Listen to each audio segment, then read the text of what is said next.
they can also help tap people into their own intuition more.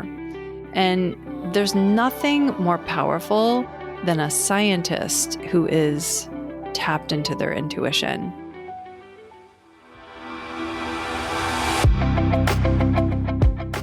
I'm Heather Grzych, and this is the Wisdom of the Body podcast. This podcast explores the idea of body intelligence as the real key to learning the knowledge of life, or what we call Ayurveda in the ancient language of Sanskrit. We do that by connecting with today's creative leaders and experts who will help you listen to your body, trust your gut, and live in deeper harmony with nature. Come join me as we unlock the golden door to clear, direct perception and become very deep listeners. You can find the Wisdom of the Body podcast on Apple, Spotify, and Stitcher. You can also follow us by joining my email at heathergrish.com or on Instagram at heathergrish. I know you're going to love this podcast, so take a second right now to subscribe. Today, we're going to talk about spirituality. We'll talk about what spirituality is and what it isn't. We'll talk about whether spirituality has any sort of conflict with something like religion or science. And I'll share how spirituality is viewed through an Ayurvedic lens. Because through the years practicing Ayurveda, and even before that when I was teaching yoga and yoga teacher trainings, I will say that this is a topic that comes up with everyone on the journey. However, every time I hear someone use the word spirituality, I get slightly different responses. Some people use it to refer to a set of practices that they do. Some people refer to spirituality as a connection that they have to something bigger or higher than themselves. There are a lot of people who use the word spirituality in this latter way, especially people who consider themselves to be unaffiliated with any particular religion, but who like some aspects of what the different religions are teaching about. And I see a lot of people when they say something about spirituality, I see them motion upward, like either looking up or their hands kind of lifting up when they mention spirituality. While when other people talk about spirituality, I'll see them maybe pointing to the center of their chest. I also hear a lot of people say that they notice some sort of split between spirituality and science. This seems to be a common thing that comes up for people. And we need to talk about exactly what this means. You too have probably felt some tension between this word spirituality and words like religion and science. So let's dig into it. Where does the actual idea of spirituality originate? Well, the word spirit that we use in the English language, it has its origins in Latin. And the word there in Latin is spiritus, which means breath or spirit. And it referred to an animating force or a breath of life within living beings. This concept of breath or life was also associated with the idea of the soul or the essence of a person, or that which gives them vitality and consciousness.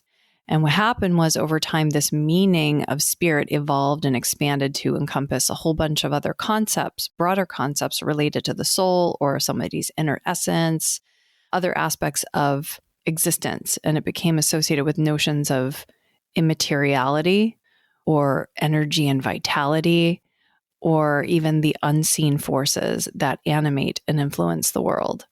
These definitions of the word spiritus are very similar to the word vata in Sanskrit, and particularly the prana vata.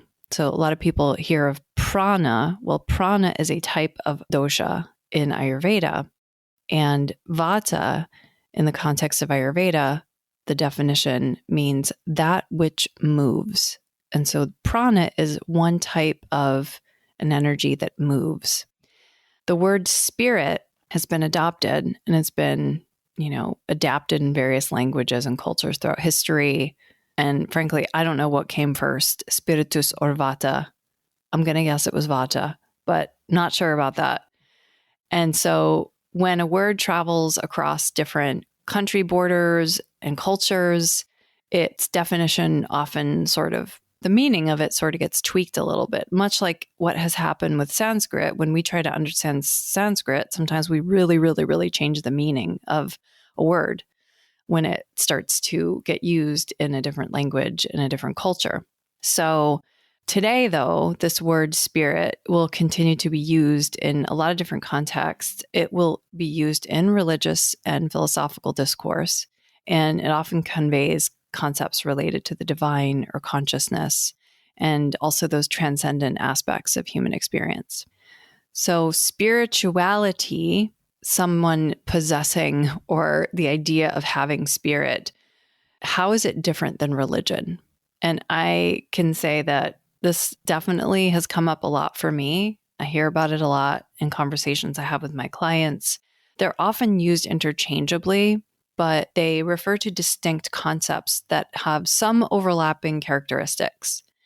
But there are some ways that they differ. For example, when you are talking about religion, religion typically involves adhering to some sort of doctrines or beliefs or practices around something, right? Typically a deity or multiple deities or some kind of really super important text or some type of organized ritual. So that religion has this air of organization to it, whereas spirituality can be more fluid and individualistic and can focus on personal experiences of connection to that higher power or universal truth or whatever, transcendent aspects of existence there are. It may or may not involve adherence to an organized religious tradition.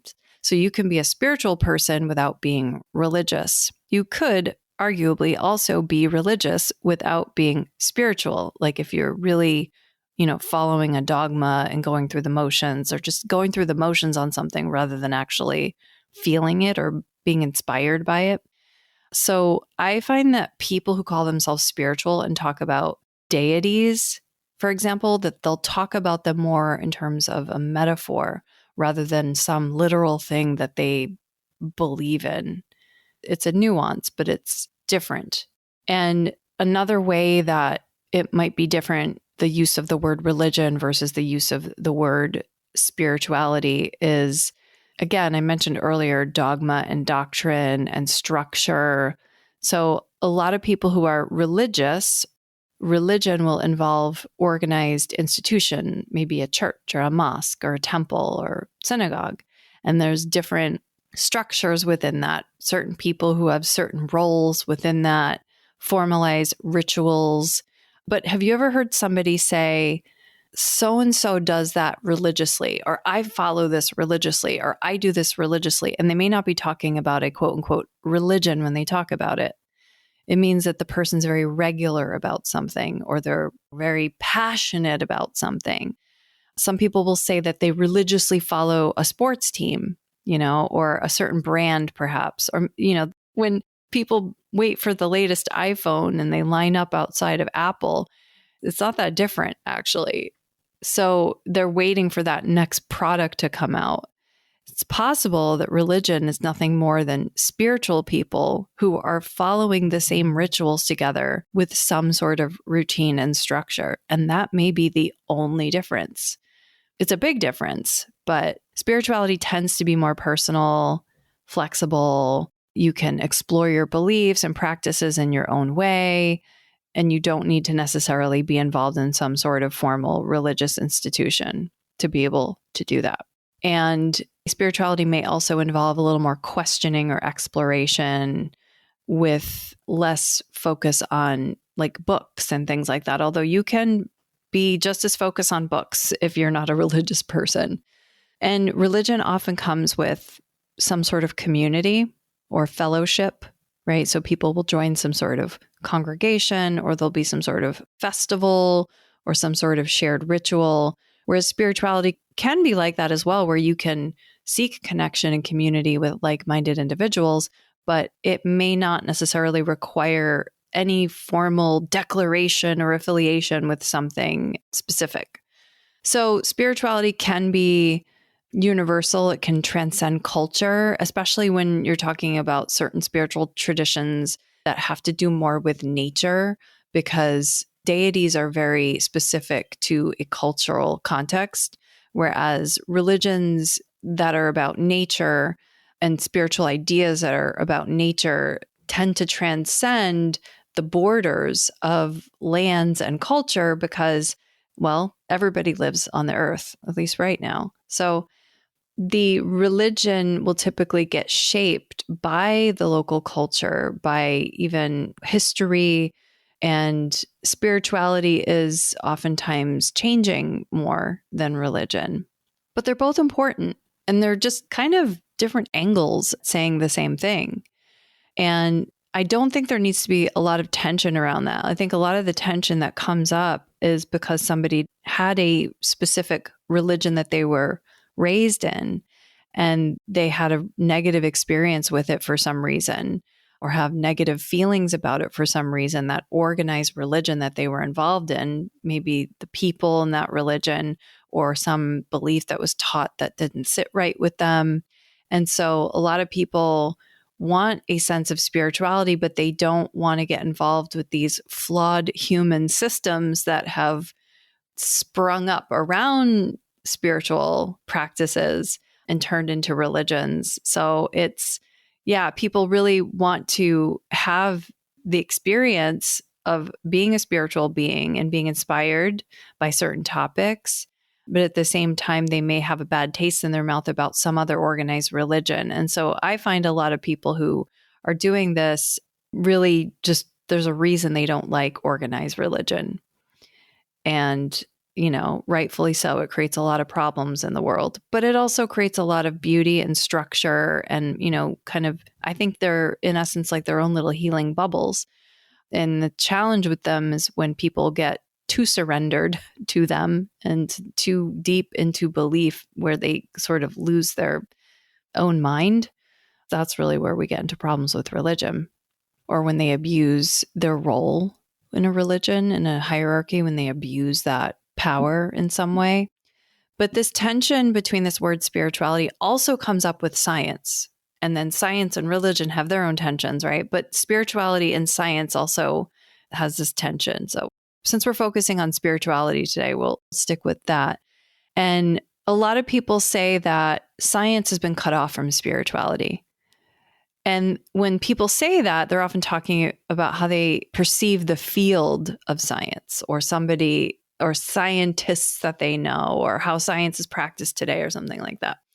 And when they talk about it, they're talking about these fields of study or expertise. So maybe there's a field of science and there's a field of spirituality. But each of these fields has methods of which they use to understand humans and the universe that we live in. And science relies on certain evidence, observation, experimentation, logical reasoning to investigate natural phenomena, develop theories about the universe. And it has processes that it has developed, the scientific method. These processes are used to build credibility for institutions. They're used to build credibility for medicine or other authorities. So scientific processes are used to come to an answer on something. And I think when a lot of people get into spirituality, they're also looking for an answer to something. They may be looking for an answer to a different question. And if your question is different, then the way you get there is also going to be different. And so spirituality often involves subjective experience, intuition, you could say faith, an interest in the unknown and transcendent, and the desire to explore questions of meaning, of purpose. And these are different than science. These are more individually oriented drivers in spirituality. They're subjective. They're not easily quantifiable or measurable. So they're hard to study using the scientific method, although we have a lot of great psychologists and social scientists who try to do this when trying to understand the inner human condition. And I think the physicists have actually attempted to study spirituality. And maybe when I give you my own definition of spirituality later, you'll understand why I've said that. But science will focus on the physical world, the natural processes, and seeking to explain different things through natural laws and things that are observable. And spirituality can focus on these as well, but it can encompass a broader range of inquiries. It can also include questions about the nature of consciousness itself, or the existence of a higher power, and the meaning of life. And yeah, again, all this can be difficult to design a study around. I remember when I was in undergrad and I was a psych major, and the head of our department was very, adamant that psychology, that we should be able to do research, experimental research, and it was a hard science. And, I remember hearing, okay, well, you can't study certain things, you can't study, like, is there a God? Because there's no way that you could prove it right or wrong or yes or no. And that's a question that science can't answer. It kind of bored me that science couldn't answer a question like that. But there are a lot of great things that science can study, things that are more tangible, observable. And I remember when I was learning about different religions in history class in middle school and high school and thinking, well, God, how did people believe that? You might hear about religions of ancient Egypt or creation stories of different religions. And then you hear about the scientific creation story and you're like, okay, that's all they had. That's all the information they had at the time. And yet some of these religions, they'll keep that belief later, even when new information comes. And to me, that's like some of the issue that happens with religion is when you don't iterate on it, when you say that this is right and correct, and the knowledge that we had then was correct, and there can never be any new knowledge. Yeah, so scientific explanations will often conflict with religious or spiritual beliefs, and that will happen particularly in cases where scientific discoveries will challenge some traditional religious teachings or interpretations of sacred texts. It happens with evolution, cosmology, origins of the universe, all that stuff. What I find weird is that this word science that we use today, we will use science to support beliefs. Like marketers, any authorities of some sort, all different things, to sell a product, to get somebody to believe something, will take data that has been produced through scientific methods and use that data to support a belief. And I think that's a really important way that we need to understand how science and religious thinking actually become intertwined. Yeah, sometimes what someone says is science is merely someone sharing a belief that they have in a way with a study that, like, with a supporting point from a study that they found to support that belief. Now, scientific process itself encourages skepticism, critical thinking, and a willingness to revise beliefs based on new evidence. And some religious or spiritual beliefs may be based on faith or tradition or divine revelation. They may not be subject to the same level of empirical scrutiny or revision that scientific findings are. So now, if that happens, does that mean that a religion or some type of text or dogma or something like that it's not relevant or important? And I don't think so, because I think learning sort of stacks. We stack learning on top of learning. That's how we evolve. And I'll say, as a person who studied both yoga and Ayurveda, and then I did scientific research when I was in undergrad in an infant studies lab, which was kind of interesting. Yoga and Ayurveda are two fields that tend to rely heavily on a combination of old texts. A combination of old texts and individual practice. And you could see a lot of modern scientists maybe saying something like, well, that's just pseudoscience, or that's not real, or that has no validity because it's not something that's been studied in a peer-reviewed journal, blah, blah, blah, published in a peer-reviewed journal, all that stuff, gone through a review board to make sure that the study was designed correctly in all the ways that the world of science is managed today for its process and credibility. You could say, well, it didn't go through that, so it's not real, it's not valid, you can't trust it. But this comes down to trust. How do you develop your trust in something? Sometimes people do things for a very long time, and there's a reason that it's gone on that long. that enough people have found benefit from something. And so I think this idea of something being time tested is also important. And what it also does is these kind of more fixed sources of information, they can also help tap people into their own intuition more. And there's nothing more powerful than a scientist who is tapped into their intuition. Because in order to even design a good study or just to get a hunch that something might be important to learn, or that there is maybe a certain connection between something, somebody has to have the intuition to even know that that's possible and then to be able to study it. So I see the value in the religious and the spiritual because I think they often deepen an understanding of observable phenomena and help people tap into that intuition. And I think that makes scientific inquiry even stronger. So science and spirituality to me are synergistic, but to some people, they're not. It's going to be, woo-woo versus, I rigged everything in my favor. Those are kind of two ends of the spectrum, I think. And there's a lot of stuff with, Galileo, finding out that the sun did not revolve around the earth, and then the Catholic Church, not letting that get out. So there's definitely been tension between science and religion and spirituality in the past and continues to be that today. Now, rather than talk about the field of religion or spirituality or science, I'd like to share my personal definition of spirituality because it's a little different than most other people I know. It comes from my Ayurvedic studies, and specifically when I was working on my master's thesis on fasting. And so the way I see it, there's a material world and there's a spiritual world. There's the world of materiality, solid structures, tissues of our bodies, government departments, cars we can drive, the earth we stand on. That's all material world. And then there is the spiritual world, which animates these physical material objects. It's closer to that definition of spiritus, right? The unseen world of energy.